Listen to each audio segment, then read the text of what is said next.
नमस्कार मंडळ. मी भोवरे येथील उपसरपंच चंद्रभान मधुकर पाटील. 2025ला विधानसभेच्या तोंड्यावर मी रईपुरी येथील ठेक्याच्या विषयावर पत्रकार परिषद घेतली होती आणि तो ठेका कशा पद्धतीने चालू आहे याविषयी सविस्तर माहिती दिली होती.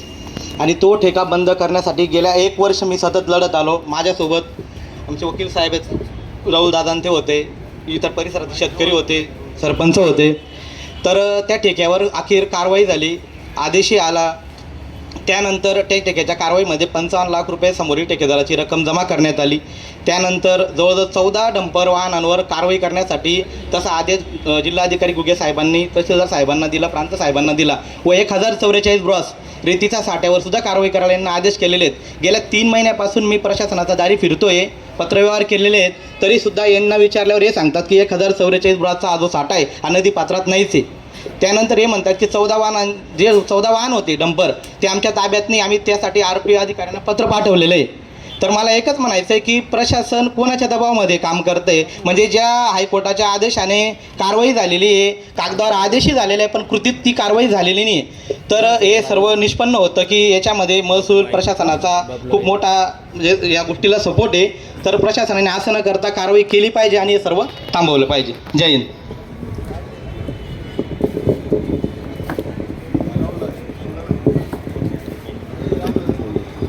यानंतर आबासाहेब या ठिकाणी मनोगत व्यक्त करतील. जय हिंद. सर्वांना या सैनिकाचा जय हिंद आणि जय जवान जय किसान.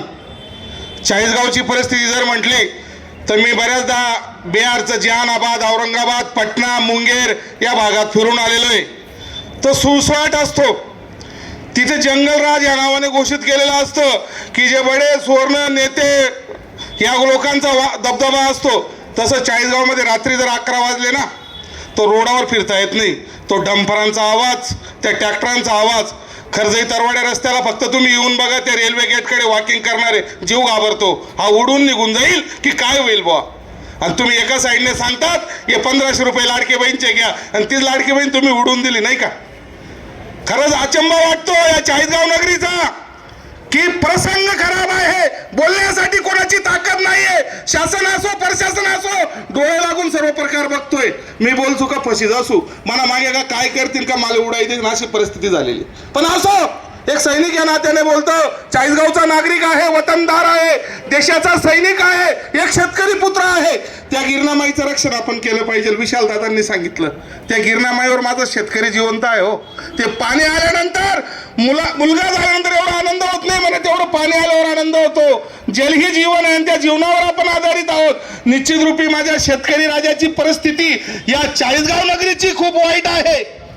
शेतकऱ्याचा माल निघतो त्या कृषी उत्पन्न बाजार समितीला गेला म्हणजे त्याची व्हॅल्यू खतम होते. तर त्याची कुठेतरी व्हॅल्यू वाढवावी. आणि जे लोक शेतकऱ्यासाठी या गिरणामाईसाठी काम करत आहेत त्यांचा चेहरा आपल्या डोळ्याकडे आणि आपल्या हृदयात असावा असं मी सर्व चाळीसगाव नगरीच्या सर्व शेतकऱ्यांना सांगतो. शेतकऱ्यांच्या तटागटाला सांगतो, शेतकरी मोर्चाच्या अध्यक्षांना सांगतो. कारण दादासाहेब उन्मेष पाटील जर नाव म्हटलं, एक संसद रत्न आहे, एक टॉप 5 खासदारांमधलं व्यक्तिमत्व आहे आणि एक सत्यासाठी लढणारा माणूस आहे. दादांचा अनुभव जर सांगायला म्हटलं, खेडगावचे किरण पाटील विहिरीत पडून वारले. घरी असताना इथं विहिरीत पडून वारले. शगुन हॉटेल जवळ सुट्टीवर आले होते. नाव लिहा किरण पाटील आणि माझी रेकॉर्डिंग करा. दादांना मी फोन केला, दादा संसद सत्रामध्ये होते, दिल्लीला होते. दादांनी एक गरीब कार्यकर्त्याचा फोन उचलला. म्हणतो दादा असं झालेलं आहे. किरण दादा सुट्टीवर आले होते, त्यांचा काय पारिवारिक विषय असेल मला माहिती नाही, पण माझ्या सैनिकाला न्याय मिळाला पाहिजे. दादांनी काय केलं नाही केलं मला माहिती नाही. त्यावेळेस भारताचे गृहमंत्री होते अमितजी शहा.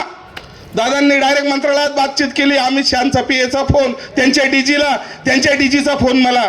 आबा साहब गरुड़ा बोल रहे कि जी सर आपका ऐसी कहानी है. जवान को सब शान शौकत के साथ तिरंगा चढ़ाया जाएगा, मान सम्मान दिया जाएगा और उसकी मातृभूमि में सभी शासकीय इत्मों में जवानों को तिरंगे के साथ अंत्यविधी होगा. याला म्हणतात खासदार.